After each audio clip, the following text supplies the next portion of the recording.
Bonjour à tous, bienvenue sur ma chaîne Enrico Échange.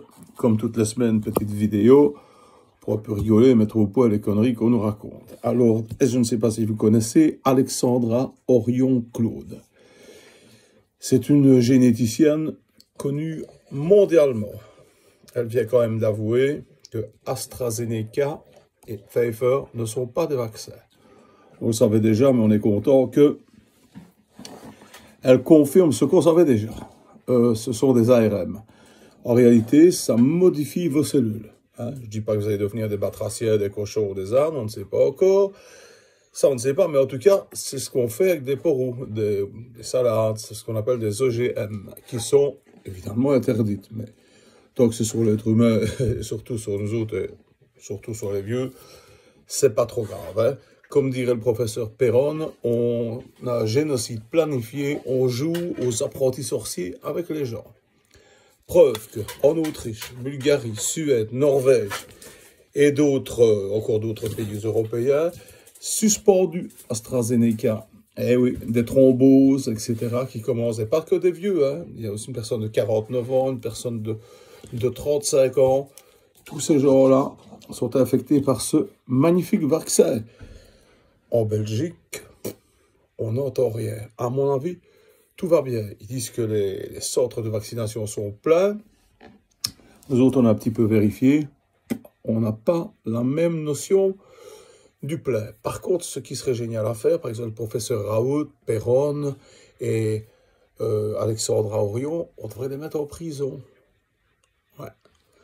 Comme on fait en Russie, comme complotistes et collabos qui ne sont pas d'accord avec Gilead. Gilead, Big Pharma, vous voyez, le pognon qu'on vous taxe, c'est ça. C'est dingue. Un Canadien sur 10, c'est pas ici, c'est là-bas. Un Canadien sur 10 croit au complot. Il faut des manifs. Les gens refusent maintenant de ramasser ça dans le cul, ou dans l'épaule. C'est pareil, de toute façon, ça va au même endroit. C'est curieux de voir dans quelques temps, voilà, la tronche des mecs vaccinés. Peut-être qu'ils vont muter, je ne sais pas, ça peut être marrant. Voilà. Mais alors, malgré le sponsor principal du vaccin, Monsieur de Boursu sur RTL, qui fait vraiment tout ce qu'il peut, le garçon. Il fait vraiment tout ce qu'il peut pour sponsoriser.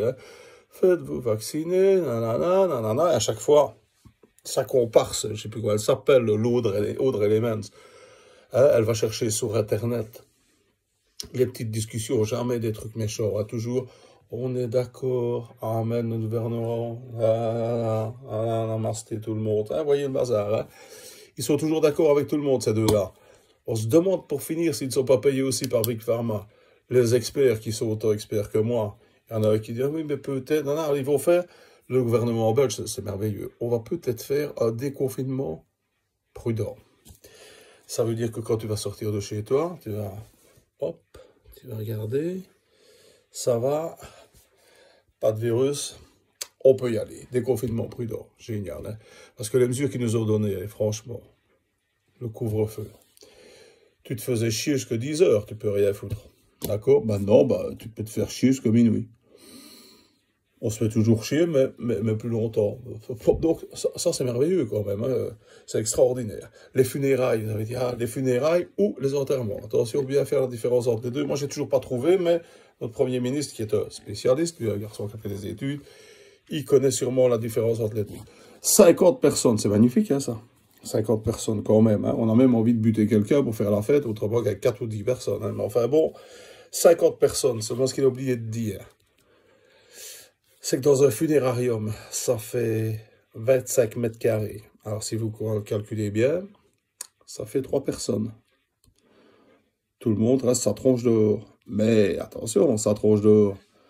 Avec 1,50 m de distance. Donc, 3 à l'intérieur, 47 fois 1,50 m. Je te laisse faire la file. On se croirait chez Action le jour des soldes. Extraordinaire. Voilà. Monsieur Van den Broek, extraordinaire aussi. Oui, qui c'est Van den Broek, notre ministre de la Santé? Oui, Monsieur Augusta, les hélicoptères, le gars qui a trouvé des sous dans un coffre par hasard où il y avait le numéro dessus, qui avait des sous dedans, et moi je vais les brûler. Vous voyez, le garçon à qui on a affaire a même fait une lettre à Saint-Nicolas. Saint-Nicolas pour lui dire que malheureusement on était confiné jusqu'au 13 décembre et que, voilà, c'est une personne. Donc vous voyez, Saint-Nicolas, il peut ranger ça, non pas la barre parce que ça j'y tiens quand même, mais il peut ranger tout, la crosse, tout le bazar, mais il faut peut-être une petite dérogation pour que Saint-Nicolas puisse quand même faire son travail. Allez, on n'est pas bien dans notre petite Belgique. Je vois pas d'autre chose à vous dire. On a parlé du déconfinement, c'est fait. Les funérailles, c'est fait. Les Canadiens, c'est fait. Notre magnifique généticienne, c'est fait. Nos collabos, monsieur de Borsu, c'est fait aussi. La Saint-Nicolas, c'est fait. Ah, merde, j'ai oublié monsieur Nollet. Je suis désolé, ce sera toujours la même chose. Il faudra que tu fasses comme nous, monsieur Nollet. Ou comme les autres personnes, vous voyez, ceux qui respectent pas le bazar, hein. Bon, je ne citerai pas de nom, et puis ceux qui mentent, quoi. Donc, tu feras comme nous, continue à faire tes petites affaires. De toute façon, moi, les seuls malades que je connais, c'est mes potes aussi, c'est le dimanche matin sur RTL, ou tous les jours au journal télé, les collabos. Je crois qu'il y a pire même que les politiciens, ça doit être les journalistes, ça devient vraiment une race de merde aussi, ça. Enfin, c'est triste, mais c'est comme ça, donc n'oubliez pas. Un petit pouce bleu si ça vous a intéressé, vous êtes bien amusé, partagez, YouTube, machin, je vais pas le dire chaque fois. Faites ce que vous pouvez pour faire avancer le schmilblick et je vais quand même vous faire votre petite blague. C'est un petit garçon qui vient trouver son papa qui dit « Papa, j'ai un devoir à faire. » Hein, c'est quoi ton devoir? Viens ici, je vais t'aider, gamin. Ben, on me demande juste de faire un parallèle entre potentiellement et réellement, mais je vois pas du tout ce que c'est. Oh, mais ça, c'est pas trop compliqué, si tu sais regarder. Va trouver maman, et tu demandes à maman si pour 25 000 €, elle ferait une petite gâterie, je t'expliquerai ça, ça sera plus grand, une petite gâterie au voisin. Elle va lui demander. Le gamin, il part, il revient. Papa, maman dit, oh, j'aime pas beaucoup, mais pour 25 000 €, oui, je le ferai. Ben, va faire pareil avec ta sœur. Tu lui demandes si... Va trouver sa sœur, dit, écoute, pour 25 000 €, tu ferais avec le voisin? Oh, ben, pour 25 000, je le ferai, voilà. Alors, il retourne trouver son papa, il dit, oui, pour 25 000, je le ferai. Ben voilà, regarde bien, c'est pas difficile. Potentiellement, moi j'ai une femme, toi tu as une maman et une sœur. D'accord? Et réellement, on a deux putes. Bon week-end.